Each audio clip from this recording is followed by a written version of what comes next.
Cerita berlatar di negara Jepang, tepatnya di kota Osaka. Terlihat sebuah mobil box dengan kata vanilla di depannya.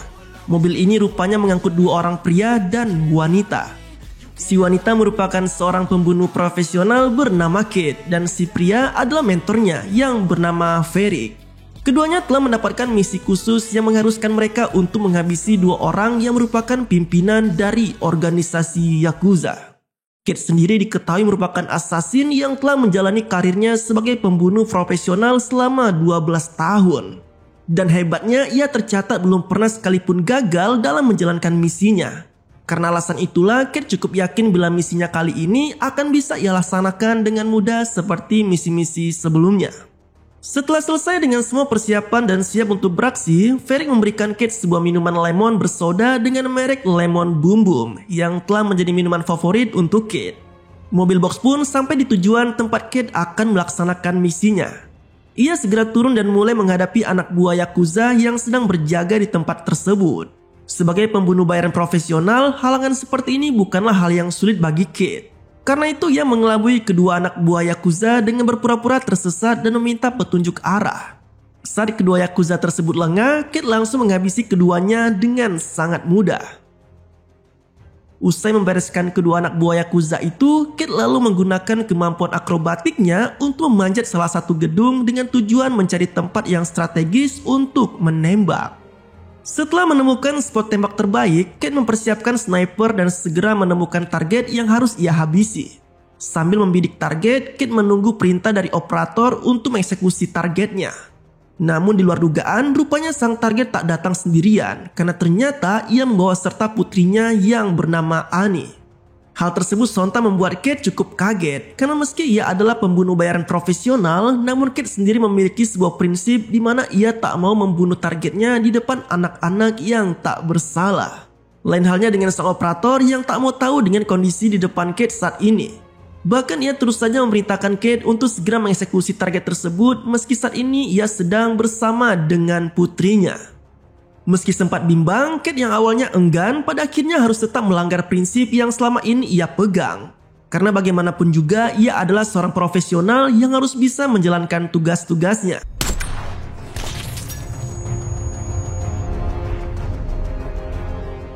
Sementara itu di mobil lainnya terlihat target eksekusi Kate lainnya yaitu seorang pimpinan Yakuza bernama Kijima.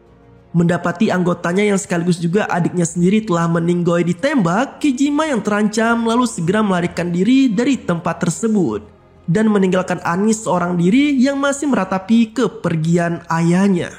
Kate yang melihat Annie menangis di depan jasad sang ayah merasa menyesal dan sangat terpukul. Kondisi inilah yang membuatnya memilih untuk menunda misinya sementara waktu. Singkat cerita, 10 bulan pun berlalu sejak Ken menghabisi ayah Annie. Scene kini berpindah ke kota Tokyo. Terlihat Kate sedang berolahraga jogging di sekitar kota. Saat melakukan aktivitas tersebut, ia tanpa sengaja melihat sebuah keluarga bahagia dengan ayah, ibu, dan putrinya yang sedang berada di depan toko Gachawo. Melihat keluarga tersebut, Kate lalu terpikir untuk bisa pensiun dari karirnya sebagai seorang pembunuh profesional. Scene kemudian beralih ke sebuah bar hotel tempat Kate menginap. Ia terlihat begitu mempesona dengan pakaian anggun sembari menikmati segelas anggur. Penampilan tersebut jelas menarik perhatian pria di sana, tak terkecuali dengan Stephen yang sedang mendekati Kate. Obrolan santai pun terjalin di antara keduanya, seiring dengan hubungan emosional yang semakin dekat hingga akhirnya mereka pun melakukan hubungan yang lebih seronok lagi. Usai menjalani ritual yang sangat enak bersama Stephen, Kate yang penasaran lalu melihat-lihat isi dompet dari teman prianya itu. Insting sebagai seorang assassin agaknya telah mendorong Kate untuk mengamati dan mengingat dengan detail alamat Stephen yang diketahui berlokasi di daerah Shibuya. Beberapa saat kemudian, Kate mendapatkan sebuah pesan masuk ke ponselnya. Pesan itu berisi perintah untuk melaksanakan misi terakhirnya, yaitu membunuh pemimpin Yakuza, yaitu Kijima. Di dalam pesan itu, Kate diperintahkan untuk bersiap di menara Roppongi tepat jam 11 malam. Sadar akan pentingnya misi tersebut, Kate lalu pergi meninggalkan Stephen sendiri di kamar hotelnya. Tak butuh waktu lama, Kate kini telah sampai di tujuan dan segera mempersiapkan sniper andalannya. Tak lama berselang, Kijima pun muncul dan Kate segera membidiknya. Namun siapa sangka cuy, hal yang tak diinginkan malah terjadi. Kate yang telah bersiap menarik pelatuk dari senapannya malah tiba-tiba mengalami vertigo yang membuatnya pusing dan kehilangan konsentrasi. Karena alasan ini, tembakan Kate yang biasanya tepat sasaran malah akhirnya meleset dan hanya mengenai bagian lengan dari Kijima saja. Kijima yang merasa terancam segera dibawa anak buahnya ke mobil dan mencoba melarikan diri. Dari atas gedung, Kate yang masih belum menyerah sempat mencoba mengejar Kijima dengan melompati satu gedung ke gedung lainnya. Sayangnya meski telah berusaha menembak, Kijima masih bisa kabur menggunakan mobil dan membuat misi Kate gagal.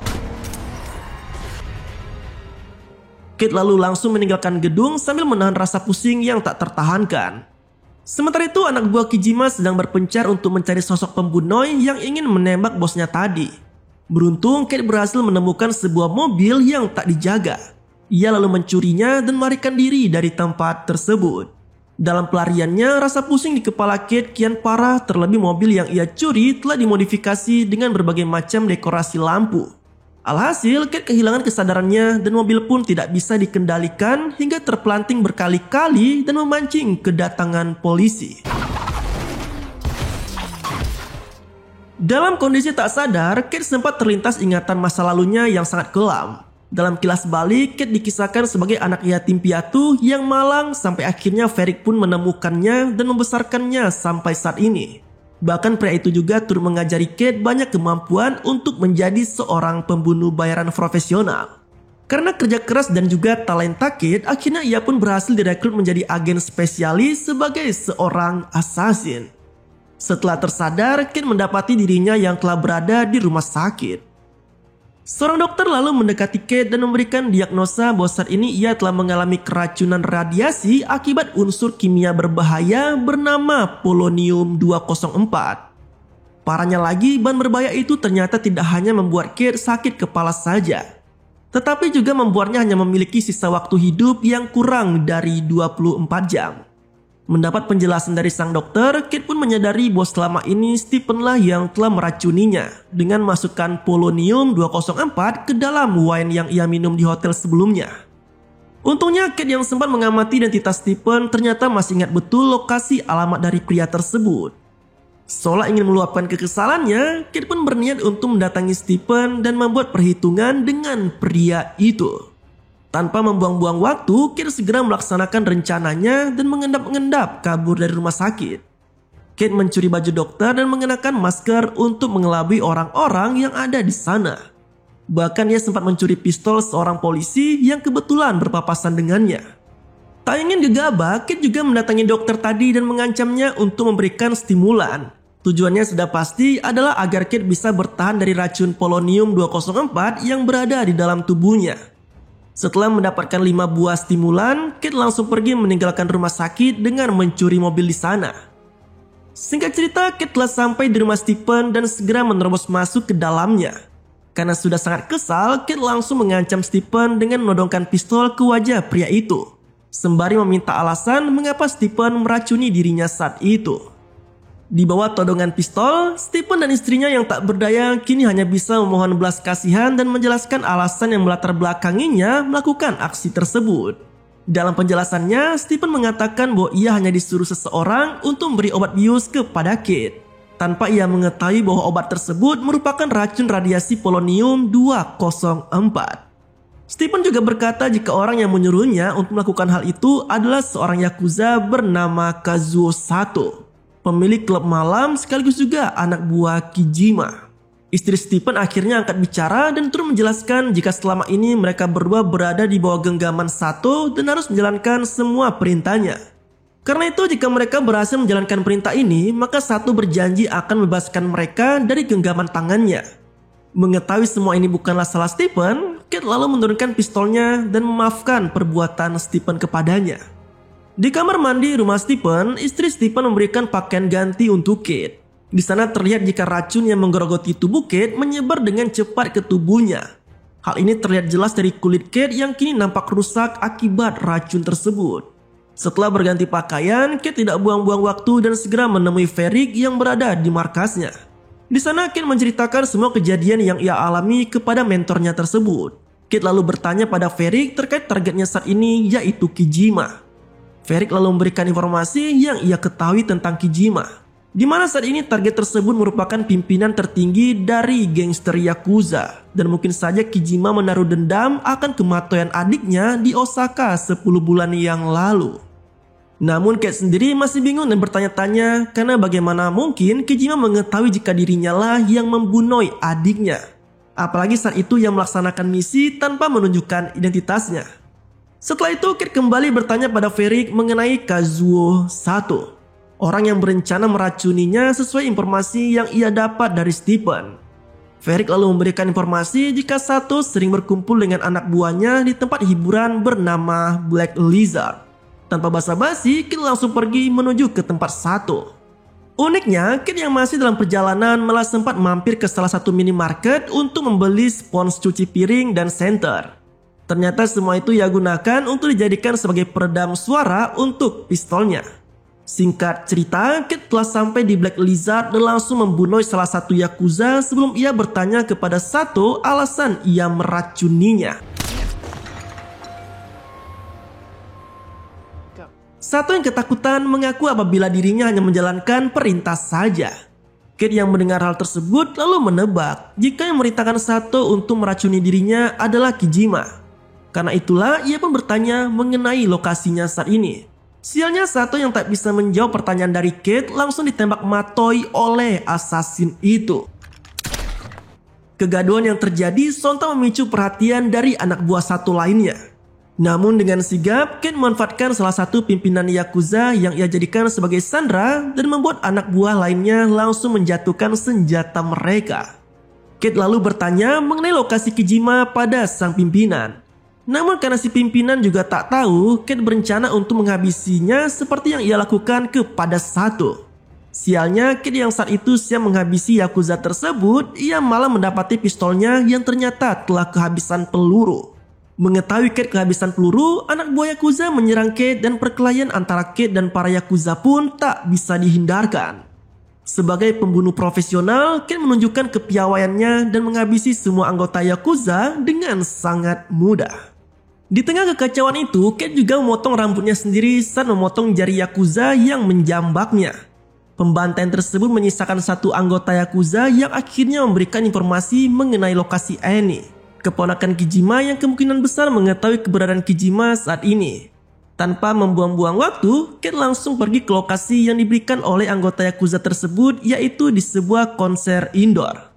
Di dalam konser tersebut, Kate melihat sosok gadis yang merupakan Annie yang tidak lain adalah gadis kecil yang ayahnya dihabisi oleh Kate di Osaka 10 bulan yang lalu. Ia lalu menghabisi bodyguard Annie dan membawa sang gadis keluar dari konser itu. Di sebuah gang, Kate meminta Annie untuk segera mengontak Kijima dengan menggunakan telepon. Namun sayangnya Annie tak memiliki nomor Kijima. Annie lalu berkata pada Kate jika ia ingin menemui Kijima, maka sebaiknya Kate menghubungi penasihat kepercayaan Kijima, yaitu Renji. Saat Annie menelpon Renji, Kate lalu merebut ponsel Annie dan berkata jika saat ini Annie sedang diculik. Ia lalu meminta Renji untuk datang ke pasar Murakawa 1 jam kemudian. Setelah itu, Kate lalu membawa Annie ke toilet dan mengikatnya di sana. Di sisi lain, Renji ternyata meminta bawahannya bernama Shinzo untuk membebaskan Annie yang saat ini sedang diculik. Shinzo langsung melaksanakan perintah Renji dan menemui Kate di tempat yang sudah ditentukan. Keduanya bertemu dan Kate langsung bertanya mengenai lokasi Kijima saat ini. Tidak menjawab, Shinzo lalu mengeluarkan pistol, namun sayang Kate bergerak lebih cepat dan berhasil menembak bahu Shinzo. Kekacauan pun terjadi di pasar Murakawa. Anggota Yakuza yang lain bergerak untuk mengincar nyawa Kate yang berusaha untuk kabur sambil menembaki para anggota Yakuza.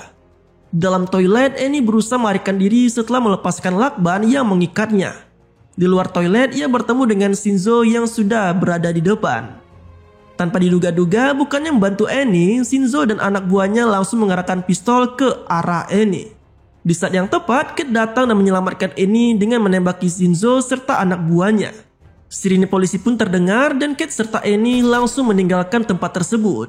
Kate yang melihat Annie terus mengikutinya meminta Annie untuk pergi meninggalkannya. Annie lalu berkata jika saat ini ia tak tahu harus kemana dan tak tahu siapa yang harus ia percaya karena keluarganya juga ingin menghabisinya. Mendengar hal tersebut, Kate jadi teringat akan masa lalunya yang merupakan seorang yatim piatu dan pada kondisi yang sama seperti Annie saat ini. Karena alasan ini, akhirnya Kate memutuskan untuk membawa Annie. Kate yang kelelahan sampai di depan sebuah mesin penjual minuman otomatis, di mana ia ingin membeli minuman favoritnya, yaitu Lemon Boom Boom. Sayangnya minuman yang ia inginkan telah habis. Kemudian Annie yang melihat kondisi Kate penuh darah memberikannya sebuah pakaian baru. Keduanya lalu berbicara di mana Annie memberikan beberapa informasi mengenai keberadaan Renji yang dekat dengan Kijima. Annie juga memberitahu jika Renji saat ini menjadi pengganti dari ayahnya yang tewas di Osaka. Annie sendiri sampai saat ini masih belum tahu jika sebenarnya pembunuh ayahnya itu adalah si Kate. Karena kesulitan mencari Renji, Annie lalu membawa Kate ke apartemen tempat pacar laki-laki Renji yaitu Jojima. Annie di sini mencoba mengalihkan perhatian security supaya Kate bisa menyelinap masuk. Setelah Annie masuk ke dalam dan bertemu dengan Jojima, ia berkata saat ini ada orang yang ingin bertemu dengannya. Tiba-tiba Kate yang sudah berhasil menyelinap masuk muncul dan menodongkan pistol ke arah Jojima dan bertanya lokasi Renji. Namun saat Kate lengah, Jojima memanfaatkan situasi dan berusaha untuk merebut pistolnya yang akhirnya jatuh di depan Annie. Saat Kate dan Jojima berkelahi, Annie yang mengambil pistol itu mencoba mencari tahu cara untuk menggunakannya. Sialnya, saat berhasil mengetahui cara menggunakannya, Annie mencoba untuk membantu Kate. Namun alih-alih membantu Kate, tembakan Annie meleset dan malah mengenai Kate. Jojima langsung merebut pistol dari Annie dan mencoba untuk menembak Kate. Beruntung sebelum ditembak, Annie memukul kepala Jojima dengan palu sampai ia meninggoy. Annie sendiri sempat mengalami kepanikan saat terciprat darah Jojima. Hal itu mengingatkan dirinya pada trauma kematian ayahnya dulu. Keduanya lalu mencoba mencari petunjuk di apartemen Jojima terkait keberadaan Renji. Kate menemukan berbagai senjata yang disembunyikan di pintu kulkas. Sementara Annie berhasil menemukan keberadaan Renji berkat ponsel milik Jojima. Tanpa membuang-buang waktu, keduanya pun melacak jejak Renji. Annie lalu mencegat mobil yang ditumpangi oleh Renji. Dia lalu berpose menembak dengan tangan kosong ke mobil Renji. Dan di belakang, Kate sudah bersiap menembak sesuai dengan jari yang diarahkan Annie. Setelah menembak anak buah Renji, Kate lalu bertanya mengenai lokasi Kijima kepada Renji. Meskipun demikian, Renji tak mengetahui secara jelas letak Kijima dan hanya tahu saat ini bosnya berada di tempat keluarganya. Annie yang mendengar informasi itu lalu berkata jika ia tahu lokasi Kijima saat ini. Setelah memukul Renji sampai pingsan, Kate dan Annie langsung pergi ke lokasi Kijima. Sambil berjalan, Kate menelpon Ferik dan mengabarkan jika ia sudah mengetahui lokasi Kijima, serta meminta mentornya untuk mengambil mayatnya karena nyawanya tinggal beberapa jam lagi. Setelah menggunakan taksi, keduanya sampai di tempat tujuan. Di sana Kate meminta Annie untuk pergi dan melupakan semua kejadian ini. Kate merasa Annie masih bisa hidup seperti anak-anak seusianya yang tidak pernah dialami oleh Kate saat ia masih remaja. Keduanya berpisah. Kate yang merasa efek racun semakin parah lalu menyuntikkan stimulan yang ia bawa. Di dalam rumah, Kate lalu bertemu dengan Kijima. Di sana Kate meminta penjelasan Kijima dan ia pun menjelaskan kalau selama ini Kate hanya dimanfaatkan oleh seseorang. Kate sendiri mengakui jika dirinya yang membunuh adiknya. Namun yang mengejutkan, Kijima rupanya tak pernah ingin menuntut balas dendam kepada Kate meski ia membunuh adiknya. Kijima juga menjelaskan jika semua ini karena perebutan kekuasaan di organisasi Yakuzanya. Kijima sendiri merasa bersalah karena ia tak bisa mencegah salah satu orang di organisasinya yang iri pada kekuasaannya, yaitu si Renji. Yang lebih mengejutkan lagi, rupanya Renji adalah orang yang menjadi klien dari Ferik untuk membunuh Kijima dan adiknya di Osaka dulu. Dan Kate lain dijadikan alat untuk memastikan hal itu bisa terjadi. Di depan rumah Kijima, Ferik tiba-tiba datang dan membongkar rahasia Kate kepada Annie bahwa Kate adalah pembunuh ayahnya di Osaka. Ferik yang tahu Kate akan mati rupanya memiliki tujuan tersendiri mendekati Annie. Karena ia ingin Annie menjadi pengganti Kate sebagai alat pembunuh barunya. Kate yang keluar dari rumah berusaha menemui Annie. Namun Annie yang sudah terbakar rasa dendam langsung menembak Kate tepat di bahunya. Setelah menembak Kate, Annie lalu pergi masuk ke mobil Ferik. Sementara itu, Kate yang akhirnya sadar kembali mendapatkan satu lagi stimulan yang sebelumnya terjatuh dari Kijima. Varric akhirnya sampai ke markas. Di sana rupanya Renji sudah menunggu. Varric sempat menyalahkan Renji yang berusaha meracuni Kate tanpa sepengetahuannya. Namun Renji beralasan kematian ayah Annie membuatnya berada dalam pengawasan yang membuatnya panik dan takut upayanya merebut kekuasaan akan terbongkar. Namun karena sekarang keduanya sudah berkumpul, maka kerjasama mereka akan berlanjut. Sementara itu di tempat lain, Kate dan Kijima pergi ke tempat Renji dan Varric. Di dalam mobil, Kijima memberikan minuman lemon bum bum yang ia simpan setelah melihat Kate sepertinya menginginkan minuman itu. Sesampainya di tempat, Kate dan Kijima datang bersama pasukan Yakuza yang ia miliki. Aksi tembak-menembak pun terjadi dengan begitu apiknya. Kate dan Kijima sendiri berusaha untuk mencari Renji, Varric dan juga Annie. Varric yang sadar nyawanya dalam bahaya karena kedatangan Kate menyuruh Renji untuk menyelesaikan urusan keluarganya sendiri dan berusaha melarikan diri. Kijima pun bertemu dengan Renji, ia lalu meminta Renji untuk melakukan duel menggunakan katana. Renji sendiri malah mengejek Kijima dan berkata jika ia sudah terlalu tua dan harusnya digantikan dirinya sebagai pemimpin. Duel pun tak terelakkan. Meski lebih tua, Kijima akhirnya keluar sebagai pemenang setelah menyabet kepala Renji menggunakan katana. Di sisi lain, Kate yang terlibat baku tembak dengan lawan sempat tertembak di bagian kaki. Meskipun demikian, Kate kembali bangkit dan pada akhirnya Kate berhasil menghabisi semua lawan yang menghadang dirinya. Beberapa saat kemudian, Kate akhirnya menemukan Annie yang rupanya sedang disandra oleh Varric. Di sana Varric berkata jika Kate adalah bagian dari sistem yang telah ia buat susah payah dan ia kendalikan selama ini. Karena alasan itu menurut Varric, hidup Kate adalah miliknya dan bukanlah milik Kate sendiri. Keduanya lalu terlibat adu tembak dan sama-sama tertembak. Namun, tembakan Kate terbukti lebih ampuh karena berhasil membunuh Varric. Kate lalu membebaskan Annie yang lalu membantu Kate untuk berjalan. Kate meminta maaf kepada Annie karena telah membunuh ayahnya di Osaka. Annie yang mendengar hal itu lalu berkata bahwa dirinya telah memaafkan Kate. Akhirnya Kate pun menghembuskan nafas terakhirnya. Dan film pun berakhir. Nah, itulah alur ceritanya cuy. Jika suka dengan kisah pada film satu ini, jangan lupa di-share video ini ya. Terima kasih telah menonton sampai habis dan tetap santuy. Sampai jumpa pada video selanjutnya. Everybody knows that I'm breaking down. Everybody knows I ain't faking now. Everybody knows my heart's vacant now. Yeah, she hates me now. I made mistakes, but now I don't ever wanna be alone. I don't really ever feel at home.